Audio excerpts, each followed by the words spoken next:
আসসালামু আলাইকুম গাইজ, সবাই কেমন আছেন? আশা করি ভালো। আজ আমাদের ধানের বতর উঠবে, অর্থাৎ ধান মাড়াই করতে হবে। এই জন্যে মাঠ থেকে প্রচুর ধান আনা হচ্ছে। এই দেখেন পাশে অনেক ধান, এবং এটাই হচ্ছে ধান মাড়াই করা মেশিন, যেটা হোমমেড, মানে বাসায় বানানো। এটা নিজেদেরই বানানো, তো এটা দিয়েই আমাদের আজকে ধান মলতে হবে। তো আরও ধান আছে কিছু, সেগুলো মাঠ থেকে আনতে হবে। তো চলুন যাওয়া যাক। এই যে মাঠ দেখতে পাচ্ছেন, এটা বাড়ির পাশে। এই যে ধান কাটতেছে এইগুলা, আর এইগুলা ধান পড়ে গিয়েছে, এবং এই পাশেগুলা ধান কাটে ওখানে নেওয়া হচ্ছে। আসলে বৃষ্টিতে অনেক ধান পানিতে পড়ে গিয়েছে, এই জন্য কাঁচা ধানই কাটতে হচ্ছে, মানে ভালো মতন পাকে নাই এখনো। এই ধান বৃষ্টিতে এবং বাতাসে পড়ে যায় এবং পানিতে নষ্ট হয়ে যাচ্ছিল।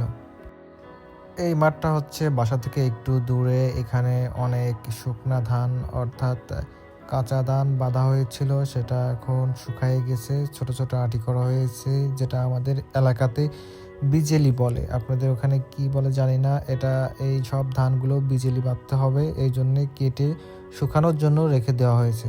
তো শুকানো প্রায় শেষ, এই ধানগুলো বিজেলি বাঁধতে হবে, তারপর নিয়ে যেতে হবে। তো এর পাশে ওই দূরে সামনে ওই মাঠে বিজেলি বাঁধা আছে, সেগুলো এখন নিতে হবে। এই যে এই ধানগুলা বিজেলি বাঁধা, এগুলো বোঝা বাঁধতে হচ্ছে, এবং আমার সঙ্গে ভাইয়া আছে এবং একজন জন নেওয়া আছে। সে এটা মাথায় করে এখান থেকে রাস্তায় নিয়ে যাবে, ওখান থেকে তারপর আমরা বাসায় ভ্যানে নিয়ে যাব, কারণ আমাদের বাসা থেকে এই মাঠটা অনেক দূরে। এই ধানের আটিগুলা নিয়ে বোঝা বাঁধতেছিলাম আমি, এবং তারপরে ভাইয়া মাথায় করে নিয়ে যাচ্ছিল, আমি বোঝা মাথায় উঠাই দিচ্ছিলাম। কোনো কাজই ছোট না, তো নিজেদের কাজ নিজে করতে ভালোই লাগে, ভালোই উপভোগ করি কাজগুলো, তো এই জন্যই সুন্দর করে বোঝা বাঁধতেছিলাম। তারপর ওই বোঝাটা রেখে আবার চলে আসলো। এখন এটা আবার আমি উঠাই দেব। এনাকে জন নেওয়া হয়েছে, ইনি সুন্দর মতন করে এই বোঝাটা নিয়ে যাচ্ছে ওই রাস্তার মাঝে আর কি। এবং একই মাঠে আমার আর এক ছোটো ভাই, সে ধান নিচ্ছিল তাদের বাসায়, তো সেও ক্যামেরাবন্দি হয়ে গেল, সব সময় আমার সঙ্গেই থাকে। অতঃপর সকল ধান নেওয়ার পরে ছোট্ট একটা বোঝা থেকে যায়, এখন এটা আমার নেওয়ার পালা, তো এটা এখন আমি নিব। অতঃপর যেই কথা সেই কাজ, বোঝাটা মাথায় উঠাই নিলাম, যদিও এটা বোঝা বলা চলবে না, ছোট্ট একটা আটি।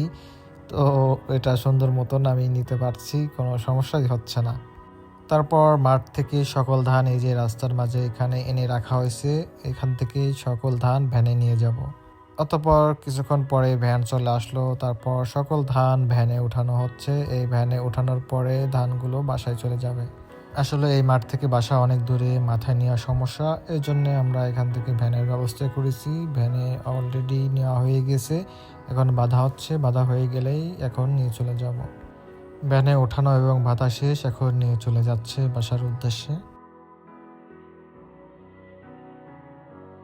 অতঃপর ধান চলে আসলো, এগুলো এখানে রাখা হচ্ছে।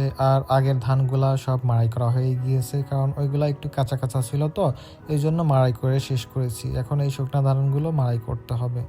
দেখেন তারপর সকল ধান চলে আসছে, আমরা এটা সন্ধ্যার পরে মাড়াই শুরু করব। এই যে মেশিন, এই মেশিন দিয়েই মাড়াই করা শুরু করা হবে।